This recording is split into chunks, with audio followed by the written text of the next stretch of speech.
All right. Hey, Vince, how's it going? Hey, good to see you. Yeah, likewise. So, what are we doing here? Well, we just hit the recording button, which changes everything, doesn't um, it? so maybe we should introduce ourselves to start. That sounds great. Yeah, please. Hey, I'm Kevin Owocki. I'm the founder of Gitcoin, which is a DAO that's focused on funding public goods like open source software. And Mm. I am an amateur Buddhist who's been listening to Vince and Buddhist Geeks for over a decade. And got connected with Vince a long time ago. More recently, I've just kind of caught up, and we've been thinking a little bit about what are the intersections between DAOs and Dharma. And Mm. so that's the conversation that we're going to have today. And Yeah, and Vince, and how about you? DAO in the distributed autonomous organization sense, rather than the DAO that cannot be named. Yeah, exactly. The Yeah, DAOist DAO. although this one maybe is hard to name also. We'll get into what that actually is. I can't wait for all the DAO jokes that are going to come. Um, Yeah. yeah, so I'm Vince Horn. I co-founded a project called Buddhist Geeks in the mid 2000s that really is exploring the evolution of, I'll use the term Dharma here, in the digital age, in the network age. And so our Mhm. focus has been on exploring all the ways that Buddhist practice and philosophy uh, are and are not relevant to the current moment, and to like sort out how to actually relate to these kind of these ancient meditative practices in 21st century, in my case, Mhm. America. But yeah, so that's been Right. an interesting project, and it's brought me into contact with conversations about crypto and with cryptocurrencies a Mhm. lot, in part because BuddhistGeeks.com was stolen. It was Mm. sniped by some Ukrainian domain pirates in 2012, and they I had to buy it back in Bitcoin. So that was Mhm. my first entry into the Got world, it. and it was a real pain in the ass to buy Bitcoin in 2012. That sounds like a pain, and you're still interested in it, which hopefully means that there's something there. There was Um, something there even in 2012. I could tell there was something interesting. Yeah. And so one of the things I'm really excited to talk to you about, Vince, is that I kind of feel like I'm bringing the Tao and a little bit of Dharma, and you're bringing a lot of Yeah, Dharma and maybe a little bit of Tao to yeah, this a little bit. Yeah, conversation. yeah. And one of the things that stuck out to me is that you said that what ways are Buddhist practice and philosophy relevant to our current moment? Yeah. And what's interesting to me about that is that we've got this practice that has been so rich and growing and evolving for decades, for millennia, and Mm. now the world is moving increasingly digital. And so the intersection of the Dharma and the digital, I think, is kind of the design space that you've been exploring a lot with BuddhistGeeks.com since you got your domain back.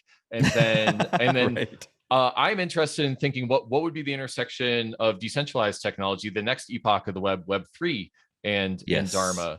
But can you tell me a Right. little bit about the Buddhist Geeks digital experience and the ways that you're pioneering there? Well, I like that you mentioned Web 3, because Buddhist Geeks, we rode the wave of Web 2.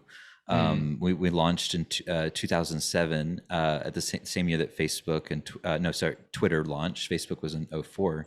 But mm, we were riding that kind of wave of these sort of socializing technologies, mm, and we were representing a tech positive millennial perspective on mm, this inside of a space that's been traditionally very anti-technological. mm. And some of that's generational, the boomers, but Right, some of it is just kind of Buddhist Buddhistness, right. Buddhist culture, like Mm, meditation and contemplation, not sitting on your phone, distracted doom scrolling. yeah. um, Or at least being so mindful when you are. Right, at least being mindful of doom scrolling. Yeah. Mhm, So, for us, a lot of the exploration has been around those emerging technologies. What does it mean to practice in a hyper-connected age, in the networked age? What does it mean to begin to take this huge body of science that's developed around, particularly around mindfulness practice, and understand the mhm, significance of that in terms of the Buddhist worldview? mhm, Because Buddhism isn't inherently a scientific approach, although it's mhm, often compared. So like those are the big kinds of questions. Like what's the relationship between science, psychology, technology, psychedelics in recent years? We've talked a lot Mhm. about the intersections there as well.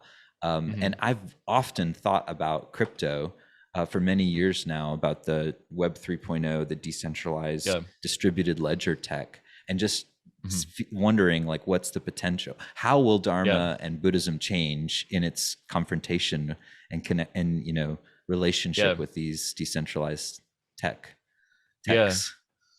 Yeah, I think that that's really interesting, and it's just so amazing to that you've pioneered in a space that is well, Buddhism is in many ways, I think you said, anti-technology, Yeah, and that you've kind of pioneered, like, have kind of fearlessly gone into, hey, the world is increasingly digital, and I don't want to put words in your mouth, but it feels like to me, if the Dharma is going to be relevant in the digital age, then there's going to be people who have to explore the intersection of those spaces and yes, not just sort of keep them opposed from each other. And right. so I'm almost thinking that, like, if you're listening to this right now, you're maybe in one of three camps. You might be in like Mm. the anti-technology Luddite / boomer camp, which I don't want to overgeneralize, but I think you said it is very much a generational thing. And then you might be someone who's into technology. Maybe you're a little bit younger, in your 20s or 30s, and you've accepted that technology is going to be a big part of your life, and you have a Buddhist practice and are exploring that. And then there's sort of like people who are, let's call it, more progressive or really far out in front of what's going on in technology, are really getting into crypto these Mm. days. And I'd say that they're probably more of the pioneers of the technology space right now.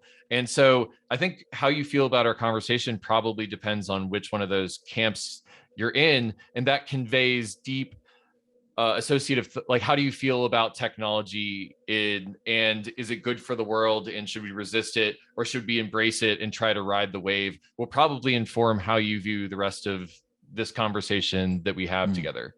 And not everyone will think of it the same way.